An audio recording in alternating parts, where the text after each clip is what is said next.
บ่ได้มี บ่มีข้าว โดยว่าเรียนว่าสิไปติดในอยู่ห้านอยู่ พอพากันตัดหลายๆล้อนะกว่าแต่ละมือก็หลายคนอยู่สิบ่ได้บ่มือละรถหนึ่งมันคือมันอึดอยู่พี่คือบ่ไปตัดอยู่พุ่นทางบนไปแถวคำตัดผู้คือว่าหลายครับ ก็คือกันหั่นแหละไปลองเบิ่งละ ไปเลาะเบิ่งหมดแล้วติ เขาหรือว่าสิใช่หนีนี่แหละ เป็นหนี้บ่ โดย หนี้หยังหั่นน้อง หนีค่าเขานี่แหละ หนี้ค่าข้าวเป็นหนี้อยู่เท่าไรตอนนี้ฮะ ล้าน ก็ร้ายอยู่ได้อยู่ตลาดจะเป็นหนี ล้าน กัน 50,000 ล้าน50,000เป็นหนี้เขานะ โดย จักเดือนติดเพิ่นบ่ทันใส่เพิ่นขึ้นหลายแท้เดือนเดียวบ่ เอาช่องสอบ ช่องสอบ เคยไปเอาน้ำผืนตลอดหั้นนะ โดย บัดไปใส่สมมุติว่าไปใส่ตอนนั้นสมมุติว่าขายทานได้ก็ไปใส่แล้วก็เพิ่นก็หายอยู่แต่ว่าอันนี้มันร้ายแล้วเพิ่นก็เลยบ่ให้ โดย มันแพงเลยเด้เป็นล้านปลายเลย ล้านกว่าเอาเว้าคือให้ซะบัดนี้ เป็นอะไรว่าเรื่องเขาคือให้ซะ มันบ่มีเงินใช้เพิ่นนี่แหละมันเว้าไปเว้ามามันก็ มันค่อยบ่ แม่ ทงก็สิให้บ่นะฮะนิดหนึงพากันตั้งใจหะแหล้วเว้าตั้งใจหาตัดไม้ตัดฟืน เจ้าเป็นหยังคือจ่อยแฮงแต่สะทองช่วงนี้ เป็นลิ้นบ่เอิ้นแล้วก็มีนั่นเศร้า ลิ้นบ่เอื้อน โดย แบบใดลิ้นบ่เอื้อน แบบคือฝนตกนี่บ่หรือว่าแนวใด มันเป็นเม่นแม่นนั่นเศร้าหั่นนะ โอ้ มันเป็นไปเรื่อยๆหั่นเป็นลิ้นมีเอิ้นแบบนั้น เออลิ้นบ่เอื้อน โดย เป็นเฮิงเติบแล้วบ่ 10กว่ามื้อเลย เอ้าสร้างว่าแท้คือสิเป็นดนแท้ 16 มื้อ ลองหมู่ดูหาแฮงผู้ชายหากล้ามเป็นมัดอยู่ ว่าผมก็แล้ว สุดไปซะบ่นี่คำในคอนี่ ได้บ่ ไปเลยนะ ได้บอก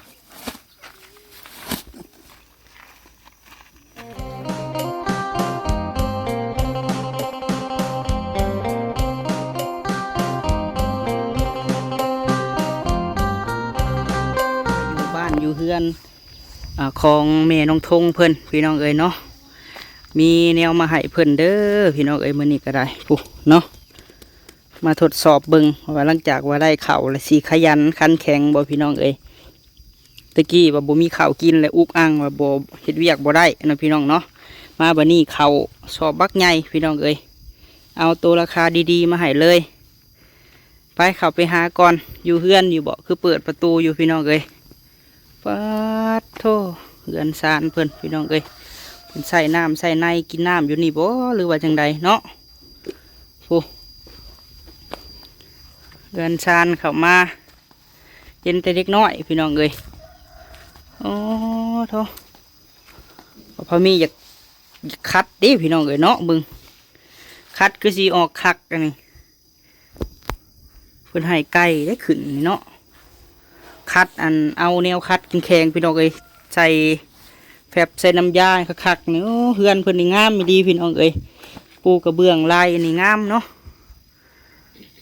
คือสิผู้ใหญ่ทางเสาแสงเพิ่นพี่น้องเอ้ยบอกว่ามีเบิ่งคลิปละเอียดคักคัดออกนี่โอ้คักแล้วนี่โอ้เห็นและกาอันนั้นพี่น้องเอ้ยโพดเลยสีดน้ำใส่ได้เนาะคือสิออกคักซ้ำนี่โอ้โอ้สบายดีล่ะ โอ้อยู่กับไผใช่แม่เจ้าเด้โอ้เจ้าชื่อหยังวันดีโอ้ลูกลุงวงบ่เจ้าน่ะน้องล่ะอันของอันบ่ทงเพิ่นพี่น้องเอ้ยบ่อยู่บ่พวกเด็กๆเนาะโอ้เท่าเขามาหาแม่อันน้องทงเพิ่นพี่น้องเอ้ยมาพากันมาพี่บ่หรือว่าแนวใดอันนี้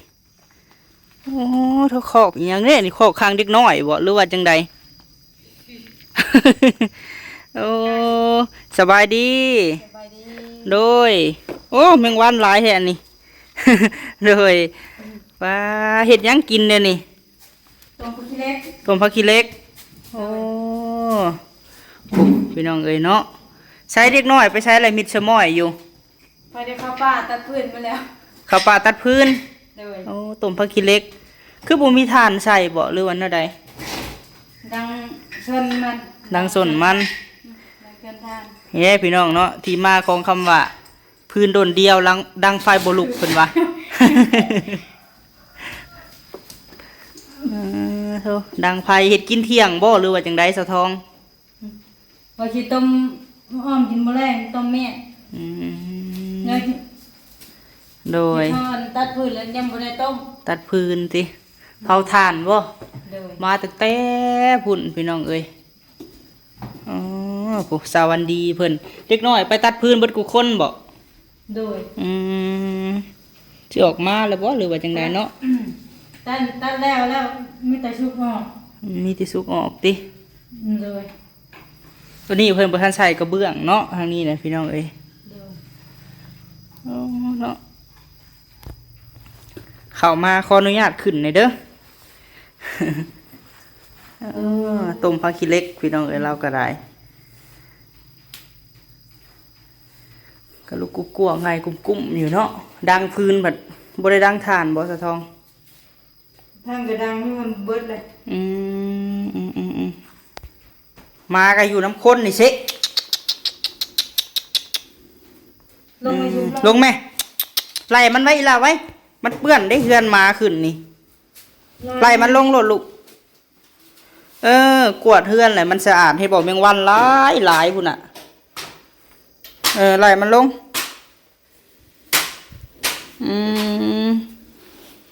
ต้มอีช่างในหม้อนี่สะทอง แม่นต้มไก่ เอ้าได้แซ่บแท้นี่เนาะได้ไก่ไม้ใช้นี่ ไก่อยู่เฮือนเนี่ย โอ้โดยใช้เป็นข้าวไอ้ทงสิมาแล้วบ่นางเป็นน้ำให้อ้ายบุกดูใกล้ๆนี่บ่โอ้ฝนสิห้ำเบาพะมีแล้วนี่พี่น้องเอ้ยโอ้เพื่อนซานพี่น้องเอ้ยเบาพะมีบ่เคยส่องจักเถื่อเนาะโอ้โหมาบ่ข่าวในนี่สะทองอัดไว้ในประตูนี่พี่น้องเอ้ยเบิ่งนี่น้าบ่าวน้าบ่าวซื้อแนวคัดให้นี่สิคัดบ่อีหล่ะฮะ โดยเรา คันเฮาซื้อให้นี่สิคัดอยู่บ่สะทอง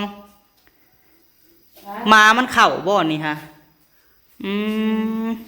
กะโลเฮือนเพิ่นนี่งามพี่น้องเอ้ยกระเบื้องเฮือนเรานี่เนาะโอ้กว้างห้องบักใหญ่นี่ห้องใหญ่กว่าเฮือนบ่พอมีอีกขออนุญาตเบิ่งเด้อเฮาก็บ่เคยอันนั้นจักเทื่อพี่น้องเอ้ย ป้าออกไปนั่งนอกปะมันอันนั้นมันควันพี่น้องเอ้ยคือบ่ได้ดังถ่านบ่เผาถ่านคือบ่ได้อันน่ะถ่านติ ดังกันเบิดทาน เบิดถ่านสิเบิดเลยติแมงวันลาย อันนี้คอกหยังคอกคางเด็กน้อยบ่ นั่นน่ะตู้ ตู้ใส่โถยใส่ โดยไปพันเอามาเด็กว่าอยู่เฮือนเฮานี่ก็แบกมานี่ เบิ่งคือสิหับน้ำหนักบ่ไหวเลยพี่น้อง ไม่ตากผ้านี่เก็บไปเด้ออีหล่าเด้อแถวเฮือนซานนี่มันเปื้อนมีแม่ FC เพิ่นเห็นน้ำกิบเบาพะมีพี่น้องเอ้ยเพิ่นว่าเก็บแน่มาพี่ก็ได้สะทอง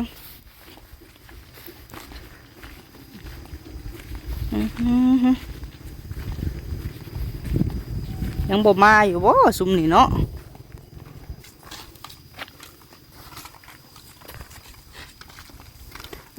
กวาดออกให้มันสะอาดสะอ้างเนี่ยมันจังอันนี้นะยังบ่ทันสาบแม่นบ่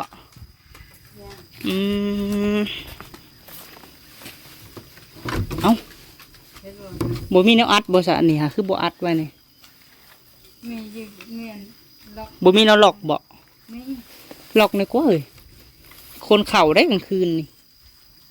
เพื่อนบ่ทันสาบซ้ำ กลางคืนก็ล็อกอยู่ล็อกตัวเองนอนทอน โอ้โหเขามาหาทางหน้าต่างในพวกแห้งแล้วเนาะ สีดน้ำใส่นี่สะทองน้ำมีอยู่ว่าน้ำจะหรือว่าซื้อบ่ ก็มีอยู่ สีดน้ำใส่แห้งๆเอาแป้งแข็งๆนี่คัดกระคักรดเป็นอะไรไก่มันขึ้นติเดี๋ยวนางถากเขามาก่อนโถมาเลยพี่น้องเอ้ยโถเนาะหัวหน้าทงนี่ใช้สะแม่ได้บ่ไปนำค่ะโอ้มาแล้วบ่ ไปนอนมีแนวมาให้ โถพี่น้องเอ้ยหลายคนแท้นี่เนาะมารวมกันนี่อันลิ้นเอาขนมมาแน่ๆนะฮะซื้อขนมมาให้ มาบ้านไปตักน้ำให้นี่มึงหอนดิ มาได้ใส่เดี๋ยวนี้ฮะ มาแต่เปล่านะ มาแต่ป่าเอามาพี่ขนมค่ะหลายคนแท้นี่ใหญ่เบิ้ลแหละเนาะพี่ได้หลายรถแหละพื้นนี่ได้จักรถหาลินสบายดีขอแหละ สบายดีเลย โดยเจ้าบ่อนยังเห็ดจังไรก่อนยายทองพี่น้องเอ้ยเอาสบายดีพี่สังกินนี่ให้ไปเอาไปนำหมดทงพี่น้องเอ้ยโพดโพนี่ใหญ่เบิดแหละเนาะ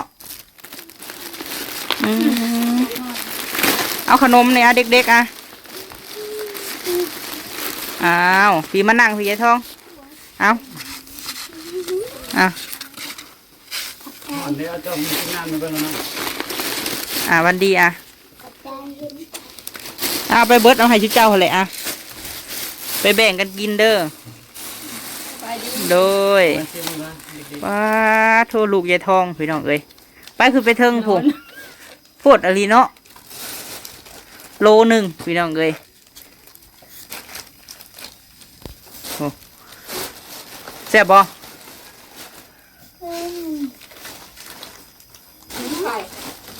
พากันไม้ตัดพื้นติ ๆเอามัน มา กิน พี่ น้ำ น้ พี่น้องเอ้ยผู้ มันกินน้ำ ผู้ทงอ้ายกกพี่น้องเอ้ยลูกแต่ละคนนี่จะจำอายุลูกได้อยู่บ่ ำตัวจะชื่อมันได้ได้ เจ้าได้อายุเท่าไรลูกคือหลายแท้ 19 ปี 19 ดู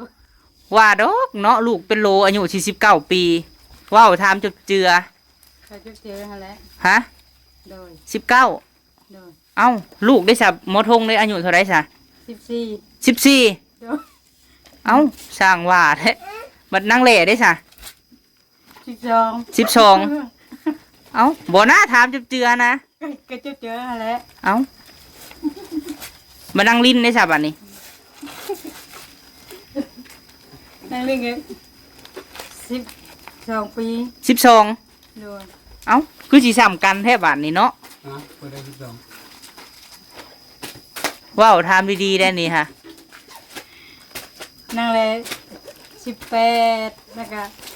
นั่งเล่น13 เจ้าน่ะ19 โดย หมอทงได้ซะ เจ้า 20ผู้นี้ได้ซะ นี่8 ผู้นี้8ผู้น้อยนี่ได้ซะ ผู้น้อยนี่6 6ผู้นั้นได้ซะ 7 โอ้เอา19กับ19ซะเนาะ โอ้ยพี่น้องเอ้ยเนาะโพดอะไรลูกหลายคนกระดอกมึงนี่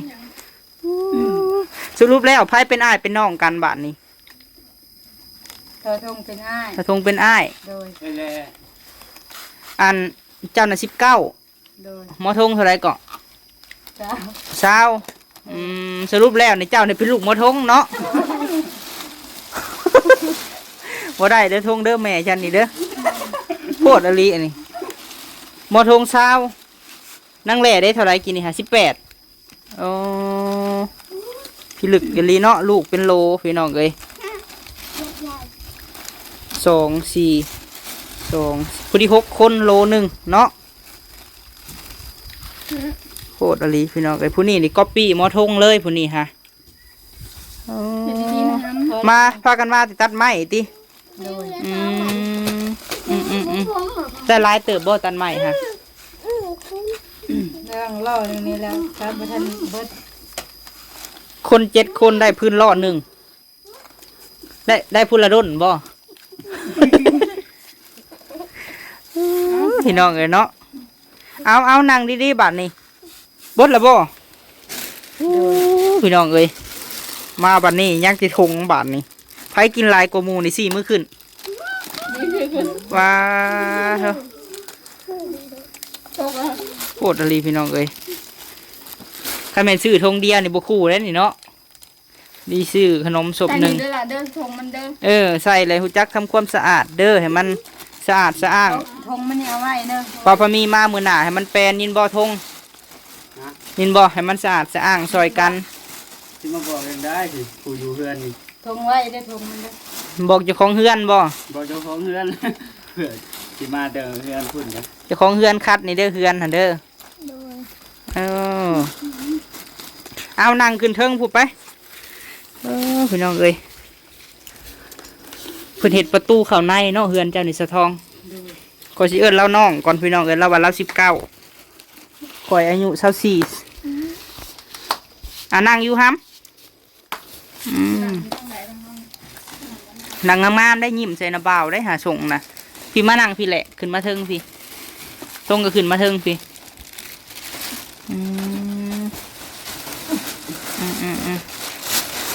ยับเข้ามาสะทอง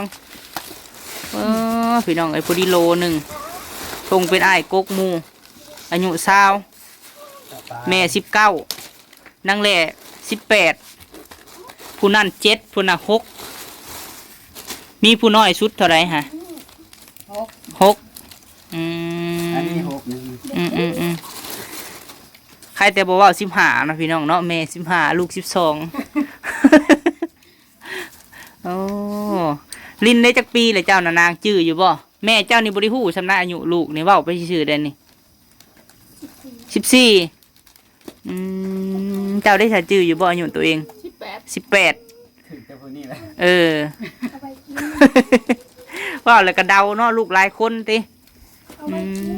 คิดว่าบ่ได้จดบ่ได้แต้มไว้ใช่ดอกนั่งดีๆทิ้งถ้วยนั่งขี้ไล่บ่เข้ามาหาได้ พูดน้องแรกก็มีพูดน้องลินก็มีมันสิ ปัดผู้อยากได้ลูกปัดบ่ได้เนาะเจ้าบ่ได้คุมบ่หรือว่าอะไรตะกี้นะคือลูกหลายแท้ คุมมา คุมก็ได้ติว่าแหละเนาะปัดผู้สิอยากได้ลูกแท้ๆปัดบ่ได้พี่น้องเอ้ยปัดผู้ที่ว่า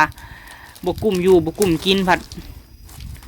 ได้ลูกหลายเนาะทง อันนี้ได้กินเยอะก็ยังมี ไผ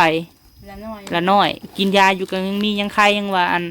ตะกี้นี่ว่าเพิ่นสิบ่อันนั้นพี่น้องเอละน้อยนี่คิดว่าเพิ่นสิบ่ใหญ่ขนาดนี้เนาะผู้นี้แหละนี่หมอทงน้อยบินมาเบิ่งดูห่ะพี่น้องเอ้ยปินไปหาหมอทงดูผู้พี่น้องเอ้ย เบิ่งแถว รุ่นนี้ต้องเอาอันฟอยผู้ได้แหลกเอ้ยคัดให้ อาบน้ำให้น้องนึกว่าเจ้าก็ได้เอาสบู่หุกคักๆใส่นางงามๆนางงามไปตัดไม้บ่มื้อนี้ฮะได้ล้อนึงบ่ มันก็ยังบ่ได้ออก ยังบ่ออกมา เรื่องหนึ่งเลยไม่ใหญ่เลยแต่ว่าไม่น้อยคือนั้นเท่า เอาผ้าบ่พันเอาละหรือว่ามีเลื่อยมีหยังอยู่บ่จุนจันนะ เลื่อย เอาเลื่อย เอื่อยมันก็อยากเดี่ยว มันบ่มีไม้บ่เขตนี่หรือว่าจังใด มีก็พอได้อยู่ ได้อยู่ หักไปเฮ็ดอยู่พุ่นแมันบ่เฮ็ดทานอยู่พุ่นเนาะเพราะว่าอยู่พี่มันเฮ็ดบ่ได้ได้เป็นดินจัดสรรอันนั้นได้ถ้าดินไผที่จะเฮ็ดทานหั่นน่ะ เจ้าอันบ่ฮู้เจ้าของมัน บ่ฮู้เจ้าของรักเฮ็ดว่าแล้วก็ได้ รักเฮ็ดดินขาวเนาะระวังเขาไหม้ได้เนาะบ่ฮู้จักเจ้าของโอ้โหพี่น้องเอ้ยจอกกินน้ำโอ้เนาะสัตว์ว่าจอกใหญ่อันนี้ฮะบ่แม่นอาบน้ำกินนี่บ่เนี่ย เอากินโอ้พี่เจ้ากินน้ำในแท่งแล้วบ่สะทอง เลย บ่ได้ต้มบ่ได้หยังบ่ทง บ่ฮู้แม่ละ บ่ฮู้น้ำแม่คือสิบ่ได้ต้มดอกเนาะหม้อยังสิใหญ่ขนาดนั้น ต้มแล้ว กินเลยเนาะ เลย กินน้ำสั่งบาดาลนี่บ่หรือว่าจังไดนี่ฮะ เอาสิกินน้ำคนอยู่เรื่อยหมด กินน้ำฝนคือบ่โต๊ะพากันต้มจบเจือแหน่โต๊ะ ซื้อ โต๊ะ ผมมีเงินซื้อน้ำไม้กินก็ได้ ตุ๊บเท่าไรอยู่พี่นะ เนี่ย7,000บ่ 7,000 โดย อยู่งานดิหาไป โดยอันตุกหนึ่ง7,000พี่น้องเอ้ยเนาะเป็นยังไงข้าวน้ำจำปากินแต่เฮาเอาเงินใหายตะกี้ซื้อแล้วบ่ข้าวนะ ซื้อแล้ว เบิดแล้วมันบ่ โดย บัดนี้ได้สะเอาข้าวมาใช้กิน ก็บ่ได้มีเลย บ่มีข้าว โดยพอเรียนพอสิไปติดน่ะอยู่ห้านอยู่ พอตอนแรกนี่แหละ ไปติดข้าวอยู่ห้านติอืมทงมาตัดพื้นทุกมือบ่เดี๋ยวนี้หรือว่าแนวใด มาตลอดแหละมา เช้ามาแล้วก็ตื่นมาแล้วมาตัดไม้อยู่พี่เนาะ โดยพอได้สุกเหลือง พอพากันตัดหลายๆล้อนะกว่าแต่ละมือก็หลายคนอยู่สิบ่ได้บ่มือละรถหนึ่งมันคือมันอึดอยู่พี่คือบ่ไปตัดอยู่พุ่นทางบนไปแถวคำตัดผู้คือว่าหลายครับ ก็คือกันหั่นแหละ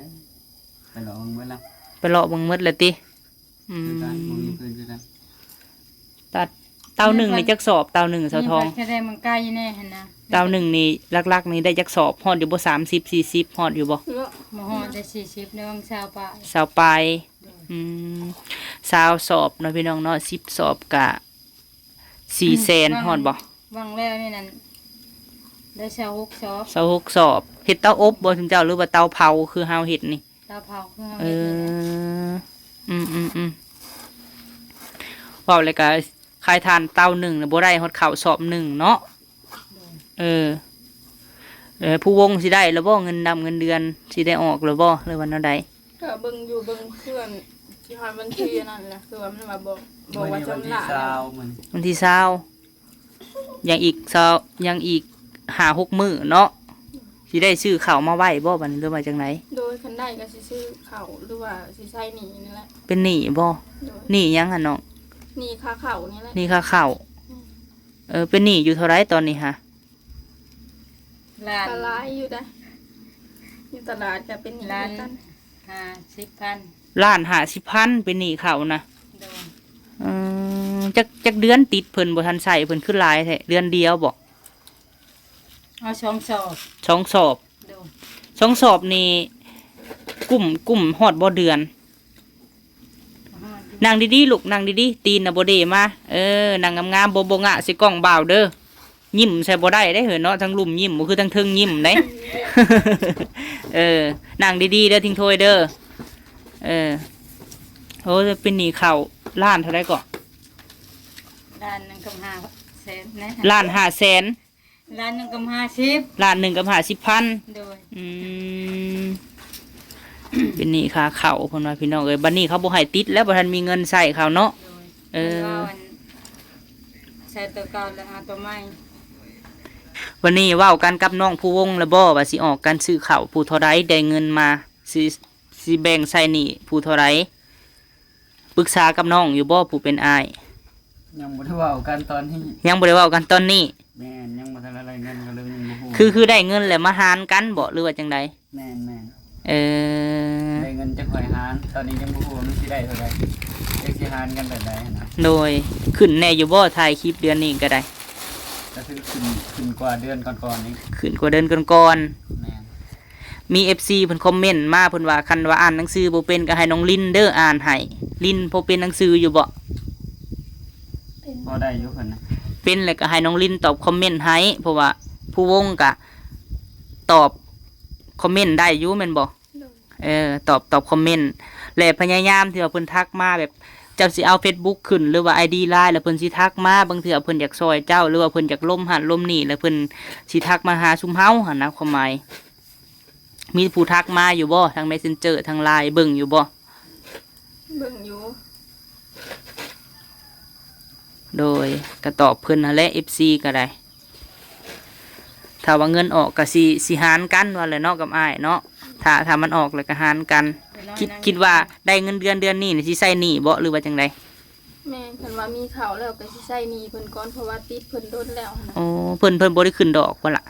เพิ่นก็คือสิบ่ขึ้นดอกเพราะว่าก็เคยเอาน้ำเพิ่นเลยๆนะ โอ้โดย เพิ่นก็เคยไปเอาน้ำเพิ่นตลอดหั่นนะ โดย บัดไปใส่สมมุติว่าไปใส่ตอนนั้นสมมุติว่าขายทานได้ก็ไปใส่แล้วก็เพิ่นก็หายอยู่แต่ว่าอันนี้มันหลายแล้วเพิ่นก็เลยบ่ให้ โดย มันแพงเลยเด้เป็นล้านปลายเลย หลานกลัวเอาเว้าคือหายซะบัดนี้ เป็นอะไรว่าเรื่องเขาคือหายซะ มันบ่มีเงินใช้เพิ่นนี่แหละมันเว้าไปเว้ามามันก็ มันค่อยบ่ แม่ ทงก็สิหายบ่นะ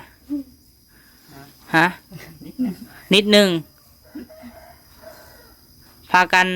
ตั้งใจหาแล้วเว้าตั้งใจหาตัดไม้ตัดฟืน เจ้าเป็นหยังคือจ่อยแห้งแต่สะทองช่วงนี้ เป็นลิ้นบ่เอิ้นแล้วก็มีนั่นเศร้า ลิ้นบ่เอื้อน โดย แบบใดลิ้นบ่เอื้อน แบบคือฝนตกนี่บ่หรือว่าแนวใด มันเป็นเม่นมันนั่นเศร้าหั่นนะ โอ้ มันเป็นไปเรื่อยๆหั่นเป็นลิ้นมีเอิ้นแบบนั้น เออลิ้นบ่เอื้อน โดย เป็นเฮิงเติบแล้วบ่ 10กว่ามื้อเลย เอ้าสร้างว่าแท้คือสิเป็นดนแท้ 16 มื้อ17 มื้อ โผู้สิฮอดเดือนแล้วเว้าแล้วกันเนาะ นี่เศร้าอีหลมื้อวันที่เศร้ามันยังนั้นนั่นเลย แบบบ่แม่นเจ้าสิสุดเลือดบ่หรือว่าจังใด แต่และอันนี้ก็ยังบ่ฮู้ โอ้บ่ได้ไปหาแพทย์หาหมอกวดเอ็กโกเบิ่งบ่ เขาบ่ได้ไปแล้วบ่มีเงิน เอ้าเนาะสร้างว่าแท้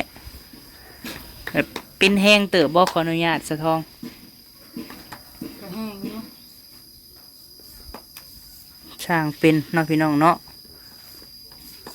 แล้วเมื่อยบ่ตอนนี้อาการคือว่าจ่อยลงแห้งกว่าเก่า เมื่อยเมื่อย2-3 มื้อนี่ก็เมื่อยเบิดไปหาเฮ็ดหาหอนก็บ่ได้ไปแล้วเมื่อย เออ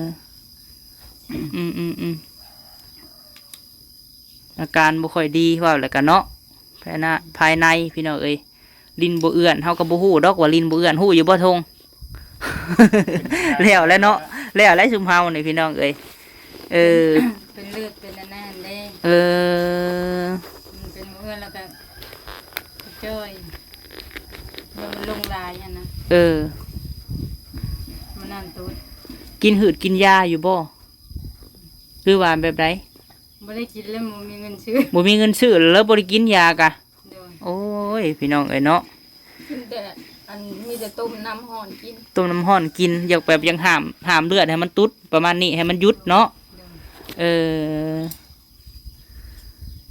ได้เงินมาก็ฮุบใส่เขามันมีเงินไปหาหมอนะได้เงินมาก็ซื้อข้าว คือ5 โล 10 โลนี่กุ้มประมาณจักมื้อ บางที5 มื้อนี่แหละ 4-5 มื้อเนาะว่าแล้วก็มื้อละโลเนาะทงเนาะมาข่าวเพราะว่าคนหลายพี่น้องเอ้ย นั่งดีๆนะนะ นั่งดีๆฮัมหลายคนกินผู้นั้นกินผู้นี้กินอันนี้บ่ยากิน โดย ยายังอันนี้เบิ่ง ยามปี อันปี อันนี้กินแต่อันนี้บ่ยานะ โดย ยาต้านเชื้อเนาะอันนี้ฮะ โดย กินแนวละเม็ดบ่อันนี้ฮะ แม่ มีเงินบัด แต่เช้ามิดตอนแรกมิด ซ้ำแต่ใส่ข้าวพี่น้องเอ้ยเจ้าอยากไปเฮ็ดเวียกเมืองไทยอยู่บ่น้องแหละ ก็ยังบ่ฮู้เลย มีผู้ใหญ่เพิ่นฝากถามสแลบกุ้มกินได้เนาะน้องหลายคน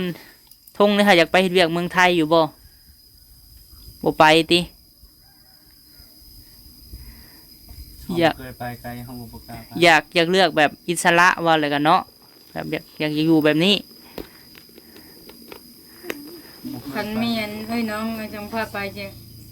สิหาไปอยู่นี่ไปผู้เดียวยันบ่เคยไปจักเทื่อหั่นน่ะ โดยบ่เพิ่นก็พากความมาถามซื่อๆดอกหั้นนะแต่ว่าก็ยังบ่มีบ่อนเฮ็ดดอกเนาะเพราะว่า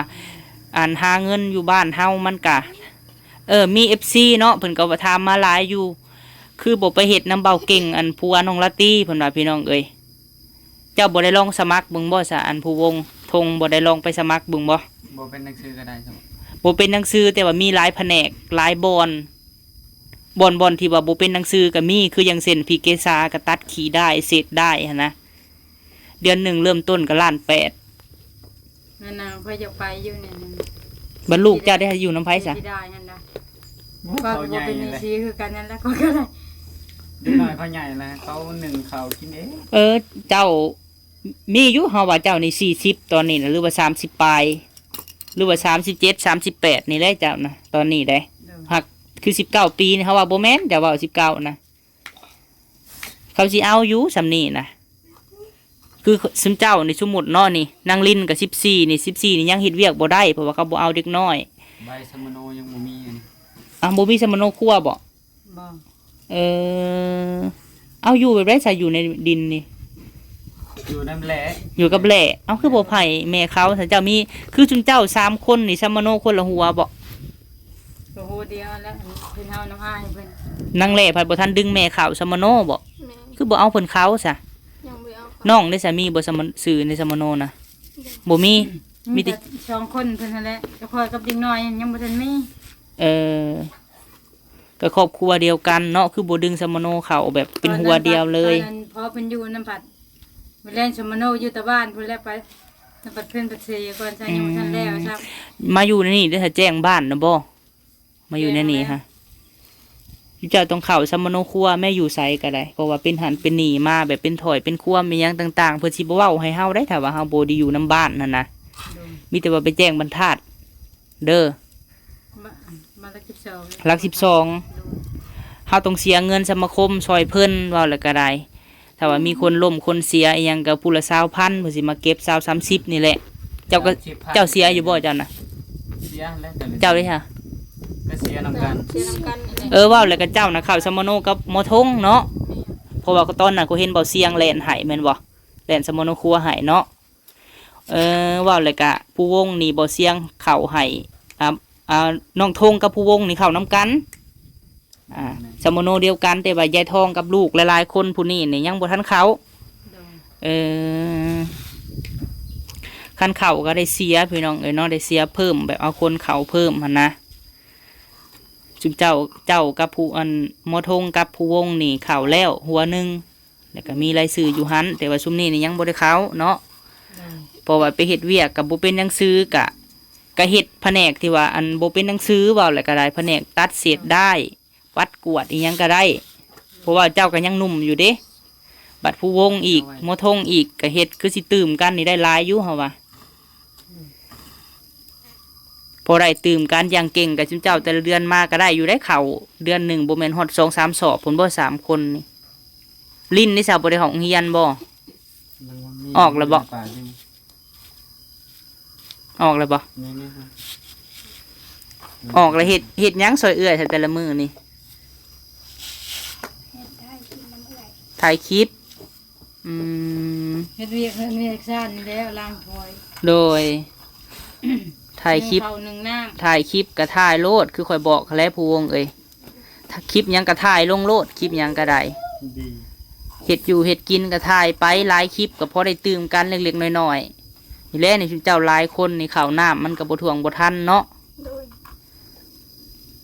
มันหาเงินผัดบ่ได้บัดเฮ็ด YouTube ก็เดือนหนึงก็บางเทื่อก็บ่ได้ฮอดล้านซ้ำบ่บางเดือนก็ แม่น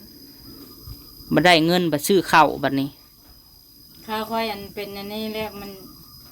นั่งข้าวก็ขาดเลย ตะกี้หาบ่ได้คาดแม่นบ่ บ่ อืม มาเอาอยู่แล้วก็เอาเงินทานนั่นแหละไปใส่เพิ่นแล้วเอาไหมนี่บ่พอเป็นอันนี้ก็บ่ได้เฮ็ดเวียกค่อยเมื่อย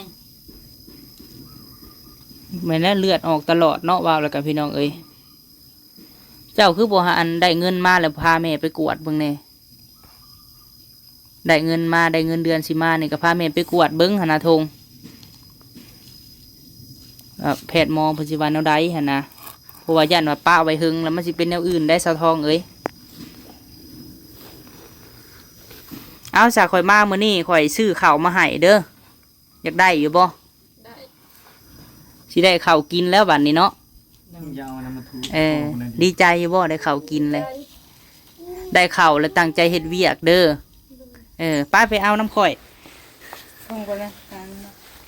ทงนี่แหละนี่เป็นหัวหน้าครอบครัวนี่ รอไปได้มาเอามาจำเนาะ แบกเอาโลนะนี่เนาะ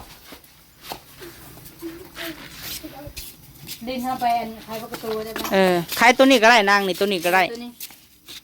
เราเป็น ได้ไปต่อหมดแล้ว ไปกินน้ำอยู่นี่เลยพี่น้องเอ้ยอาบก็อยู่นี่กินก็อยู่นี่บ่นี่เอาโลดนี่ลองหมูดูหาแหงผู้ชายหากล้ามเป็นมัดอยู่ ว่าผมก็แล้ว สุดไปสะบ้อนี่คำในคอนี่ ได้บ่ จะได้ไหม ได้บอก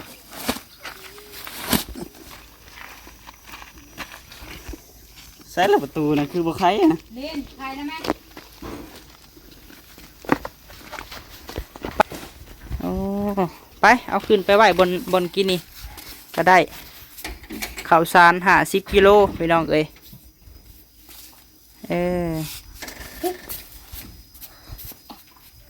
ไปเอาไปไหวบนปูก็ได้ทงย่อไปบนแม่เจ้าก็ได้ บินไหลออกมานะบิน ลายมันลงโลดละมันเปื้อนเฮือนฮะบ่มีแนวทูบ่แหละ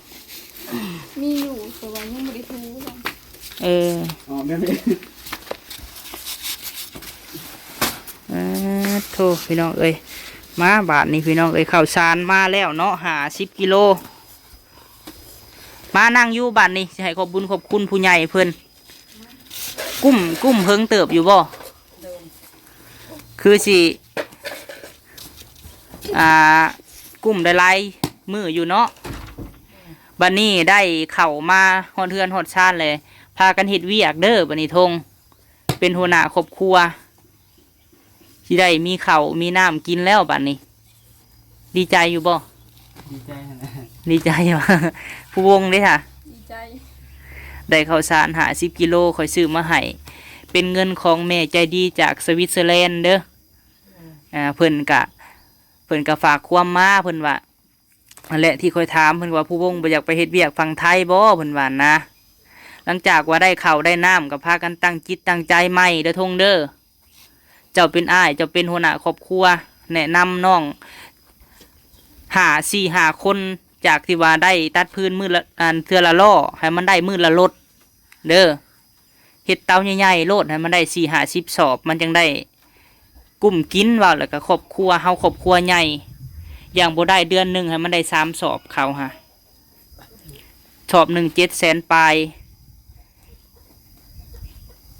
บ่ได้ให้ที่บอกนี่ บอก ก็ย้อนว่าอยากให้กุ้มอยู่กุ้มกินเนาะผู้ใหญ่เพิ่นก็ฝากความมาให้คอยบอกคุณเจ้าให้แนะนำคุณเจ้า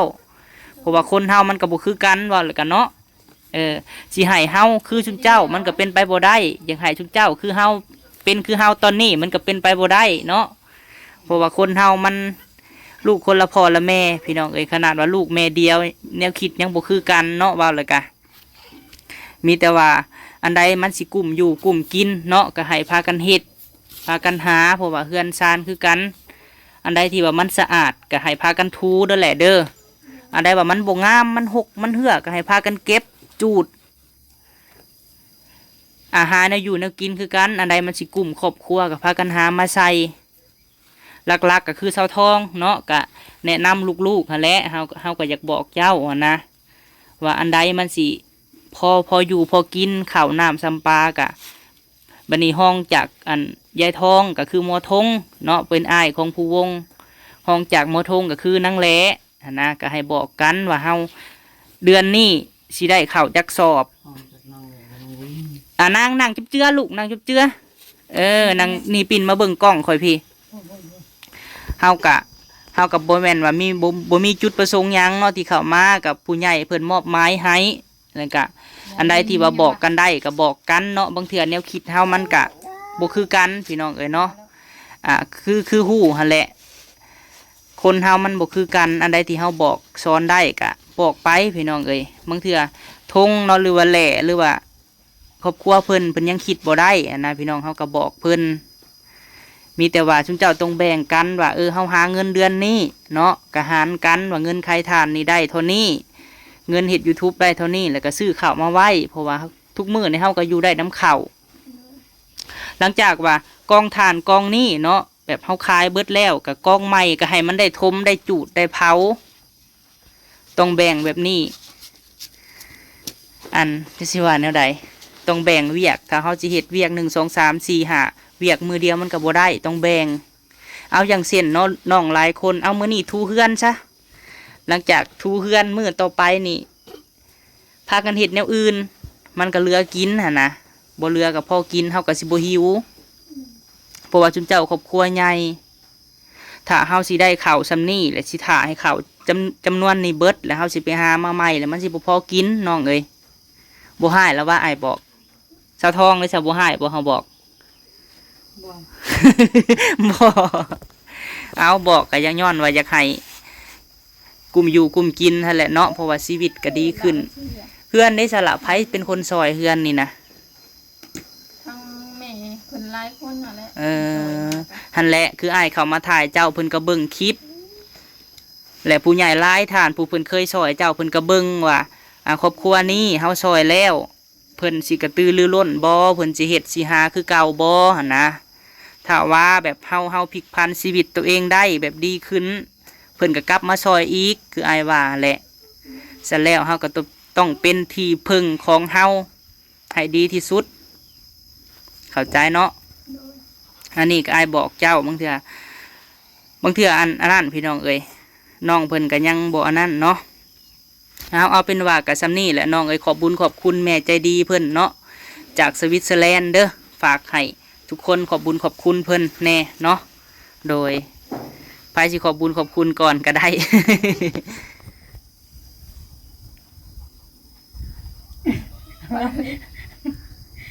รับเลยบ่เนาะผู้นั้นนะ เอาเลยเริ่มเลยใครจะเริ่มกัน เอาเริ่มจากสะทองก่อนก็ได้อะ ขอบคุณเด้อที่แม่นเซเลนซื้อเขามาให้อัน แม่ใจดีจากสวิตเซอร์แลนด์ โดย โดย แม่ใจดีที่อันแยกกันเซเลน โดย ขอให้อยู่ดีมีแรงเด้อความเจ็บยาใดของภัยอย่ามีเด้อขอสิ่งใดขอให้ได้สิ่งนั้นเด้อสาธุ ขอบบุญขอบคุณเนาะทางแม่เพิ่นเนาะที่ซอยเอาเขามาให้ในมื้อนี้ก็ขอให้เพิ่นอยู่ดีมีแรงคนเจ็บจะได้ความไข่อย่ามีเนาะ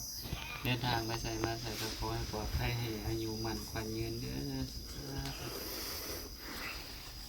โดยทางน้องเลยก็ขอบคุณทางแม่เพิ่นที่ว่า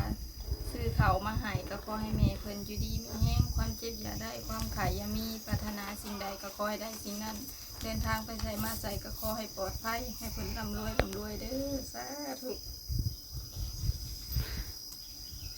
น้องลิ้นได้จ้ะไปก่อนแล้วไหมบ่เป็น เอาหมูเป็นอย่างเนาะขอแต่ว่าสู้ๆต่อไปฮะแหละพี่น้องเอ้ยเอาสำหรับคลิปนี้เฮาก็ได้มอบข่าวเรียบร้อยเนาะสำหรับคลิปนี้ก็สิได้ขอจบคลิปโดยทงเด้อโดยสบายดีเด้อสุขุสุคนโดยโอเคพี่น้องเอ้ยเนาะคลิปนี้ก็ได้มอบข่าวสารในเพิ่นเรียบร้อยพี่น้องเอ้ยเนาะบ่าวพามีขอบบุญขอบคุณเด้อเนาะทางแม่ใจดีจากสวิตเซอร์แลนด์พี่น้องเอ้ยก็แนะนำเพิ่นหลายอย่างเนาะบ่าวพามีกับพี่น้องเอ้ยบ่ว่าเพิ่นสิให้บ่าวพามีบ่หรือว่าแนวใดก็อยากให้เพิ่นครอบครัวแบบมีอยู่มีกินนั่นแหละพี่น้องเอ้ยบ่มีข้าวบ่มีน้ำแล้วก็ว่าเศร้าท้องกะสิเจ็บอ่อนๆแอดๆว่าเป็นลิ้นบ่เอื้อนเลือดไหลตลอดเพิ่นว่า19มื้อ20มื้ออะไรพี่น้องเอ้ยและเนาะคนเฮามันก็บ่คือกันพี่น้องเอ้ยเนาะแต่ว่ามีผู้ใหญ่มองเห็นก็มีคนหักแล้วก็มีคนสร้างเว้าแล้วก็พี่น้องเอ้ยเว้าแบบตรงๆเนาะถ้าดุหมั่นขยันผู้ใหญ่ก็หักกระแพงพี่น้องเอ้ยสิว่าสามารถต่อยอดแบบผู้ใหญ่เพิ่นซอยเรือแหละเฮาต่อยอดได้หั่นน่ะเนาะแต่ว่าสิให้เพิ่นซอยตลอดมันก็เป็นไปบ่ได้พี่น้องเอ้ยเพราะว่าเฮือนชานนี่ทั้งที่ทั้งทางเฮือนก็ซองหลังเพิ่นซอยมันก็เบิดหลายพี่น้องเอ้ยแต่ว่าสิให้ซอยซื้อดินปลูกเขื่อนอีหยังให้ต่างๆแบบตลอดมันก็เป็นไปบ่ได้เนาะเฮาต้องเป็นที่พึ่งของตนพี่น้องเอ้ย ว่าจังได้คลิปนี้บ่าวพามีขอบบุญขอบคุณแม่เนาะอยู่ต่างประเทศพุ่นแหละขอให้แม่อยู่ดีมีแห้งเด้อเนาะพอที่ความสุขความเจริญเนาะสุขกายสบายใจคิดสิ่งใดก็ขอให้ได้สมคำมุ่งมั่นปรารถนาพี่น้องเอ๋ยวันเกิดเพิ่นสิมาฮอดแล้วเนาะก็ขอให้อยู่ดีมีแห้งเป็นโฮมโพโฮมไซให้ลูกให้หลานเฮ็ดธุรกิจการงานก็ขอให้ราบรื่นบ่ให้คลองบ่ให้ค่าเด้อแม่เอ้ยที่ว่าซอยเรือครอบครัวน้องทงเพิ่นเข้ามาเนาะว่าคลิปนี้สิได้ขอจบคลิปพี่น้องพบพ่อคลิปหน้าเด้อสบายดี